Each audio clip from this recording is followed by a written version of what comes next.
Review kak, bukan roasting. Oh, aku dah lama tak review sisi orang ni. So redha je lah Anis ni orang Perak. Orang Perak so cakap macam mana korang? Aku tak tahu sangat Perak ni macam mana. Tapi tengok sikit gambar dia. Dia pakai hero apa dia letak?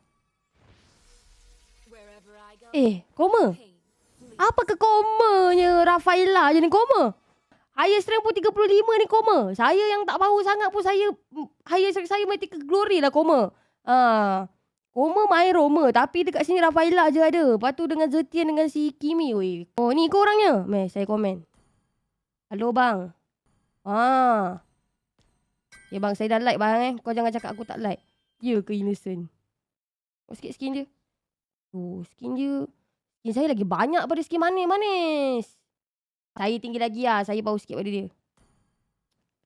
Ini je. Betul-betul dia pakai Rafaela je tu. Rafaela Angela. Dia pakai Zetian MVP tapi kalah. Oh, sikit. Oh, boleh lah lagi power pada saya sikit lah. Saya tak. Season ni 40 lebih tu win rate. Favorite dia memang Rafaela lah. Korang tak nak buat apa lah korang. Jom. Dah masa untuk Mabah. Dah. Masa untuk Mabah. Saya kalau review seorang ni jujur. Nasib korang lah korang boleh tahan ke tak. Tapi dia pakai Rafaela je tu. Mana nak tahan?